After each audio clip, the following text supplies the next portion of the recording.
Good afternoon, everyone. This is Christian with PerfectStockAlert.com. Today is Monday, June 14th, 2010, and we've got another alert for you. Check this out. If you've been watching our nightly market analysis, you know we're very bearish this overall market, and we recommend staying short or finding opportunities to go short. And we see energy as being problematic and definitely a good short candidate here. You've noticed a lower low here, 1114 versus 1127. She's still trading lower, and the candlestick formation still very bearish. Up here, you've had a nice little bounce on an oversold condition, short-term oversold condition. So the bounces don't mean go long, it's just an opportunity to add to your short position or take a short position. So at 1356 or higher, if at all possible, I'd be shorting. You've got all kinds of bearish signals here. You've got the bearish crossover of the 50-day and the 200-day moving average. You've got a convergence of these three lines here, these resistance levels. You've got the upper Bollinger Band line at 1492. It's going to provide resistance. You've got this 1581 level of the 50-day moving average is going to provide resistance, and this 1694 level that's also going to provide resistance from the 200-day moving average. At the same time, you've got previous levels of previous highs now acting as resistance at 1625 and 1487. These levels are all resistance. So you've got 1, 2, 3, 4, 5 levels of resistance. That's a lot of weight on this market or on this average right here. So you don't want to be a bull here, okay? It's pretty easy to break through one, but to break through two, three, four, that's tough. And you've got 1, 2, 3, 4, 5. So I'd stay short, okay? Also, you've got a gap down here. It's got to fill. That's my exit point. If I were to take this position right now, I'd be in at 1356 with a stop 10% above my uh, entry point. That's the best way to play that. And you could also use a previous high. Uh, you can use this one or this one. I recommend using the second in this case. 1626 would be the high there, but you can also just use a 10% stop. And my exit point would be a gap fill. You've got a lot of them on this chart. You've got one down here, you've got one here, and one down here. I look for this one down here to fill before I exit it. So your exit strategies could be the next time the slow stop pulls down and hits the 20 line. Could be the next time she pulls back down here and hits the middle Bollinger Band line. If you're a short-term trader, you might want to just take that one. You can also use this gap fill right here. You can also use this gap fill way down here, or this one way down here. The main thing to realize here is there's all kinds of problems in this up run here, and that's something you want to short. You can also use the next time price hits the lower Bollinger Band line. The next time this lower green line gets hit by price, that'd be an exit point, okay? Lots of ways to exit that guy depending on your overall,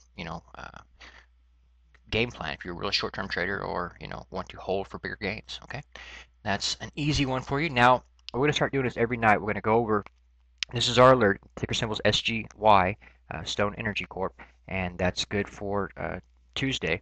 Now we're going to go over everything everybody's been asking us for in emails. They've been sending us emails or comments in our videos saying, hey, what do you think about gold? What do you think about this and that? So let me go over all those for you now. And if you have any questions on any chart, something like that you want us to look at, and post a comment to our nightly stock pick or ETF pick, and we'll go over it for you. Okay? Awesome. Let's have a look at these. Okay, one of the emails we got was, what do we think about TZA, ticker symbol TZA? This is basically a way to short small caps via an ETF, which runs the inverse. So if you think small caps are going to go lower, you could go long this ETF by buying at 685, and that's exactly what I would do. I like this chart, I really do. I would be a buyer at 685 or lower if at all possible. And my stop, though, would have to be at 529, 1 cent above the previous low. That's where I place my stop, and if she trended lower, I just buy more. You've got lots of gaps to fill here, especially one right up here. You'll notice higher highs from 809 to 852 to 862. She's still in an uptrend, and that's all good for me. Okay, I definitely like that. I would also realize that this chart is basically telling you the overall markets are going to sell off, and that's basically been our premise since a while now. So yeah, I like this chart. This makes sense to me. Okay, I think in fact it makes enough sense to me that I will add it to whatever tomorrow's market, whatever the open is for TZA on Tuesday. I'm going to add it to our list of top picks in our ETF section on the website. So if you haven't been to our website at PerfectStockAlert.com, We keep top picks in there of stocks and ETFs that we really like, and I like this one a lot, so I'm going to go ahead and add it to the opportunities. Okay, so it's going to be added there. Remember, we're not day trading, we're swing trading here, so a little down day here and there doesn't really bother me at all. Okay, we got another email asking what we think about gold funk, and basically I don't change my position at all. We went long here because we had a breakout of this previous high back here, and recommended a long point here. We told you the resistance was up here, and that's where she was going to test, and that's was the easy trade right there. Then you had a pullback, another hammer formation, about the same level as the previous, right there, and we told you you could buy on this day and trade back up to this level again, and that's exactly what happened. Now she's, like we said, just trending sideways. Okay, she's consolidating upon this previous resistance level. At this point, it's neither a buy nor a sell. I wouldn't mess with it. I definitely would not short gold. Like I said before, you don't want to short gold because of just the fear factor. If one of these currencies, fiat currencies, go under, if Greece defaults, if something like that happens, gold could go much higher just on speculation and euphoria, etc., etc. So I do not want to be shorting that situation. I do not want to buy on them when the stock is trading sideways either.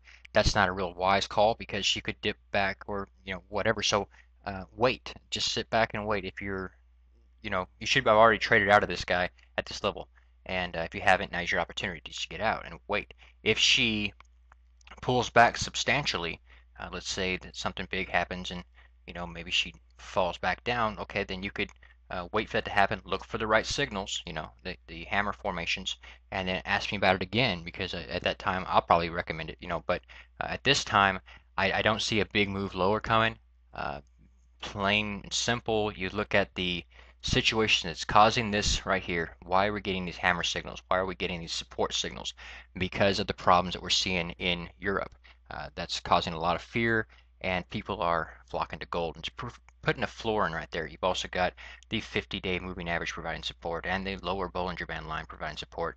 So there's lots of things here that are going to provide support. If you get a sell-off, I expect it to be in this area. You might be able to dip down to this area, but I wouldn't, expect it to fall substantially lower. Just kind of stay out of it. Wait for a better trade out there. Do not short it though. Okay. A lot of guys out there sending us emails asking us what we think about the FTSE. She's in an obvious downtrend. I would expect that to continue the course, and look for this guy to peter out and end up getting knocked much lower. Look at all these resistance levels. Okay. Yeah, all that right there is going to cause problems for this. You'll also notice 1, 2, 3, 4 days to the upside already. I think 5 is the most this guy ever gets on the upside in a row. 1, 2, 3, 4, 5. Yeah, about 5. So you could have another up day or two, but I would short it. Okay, that's just the easy way to do that. Also notice you're getting up toward the overbought line at the 80 on a slow stock. Yeah, no reason to be a buyer of the FTSE. Their debt problems are not over. A lot of guys send us emails asking us about oil.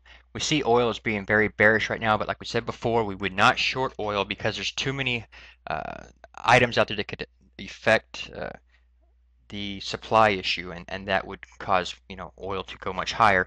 Also, if anything happened to the U.S. currency, which oil is trading in dollars, that you can see a disconnect there, and there are potential for those items to happen here. So again, I would not be shorting oil, even though she is in a down. Making a good move lower here, and she's got to sell signals here. If you're making money doing that, awesome for you, but I wouldn't do it. Just there's too many other opportunities out there that are easy. Okay.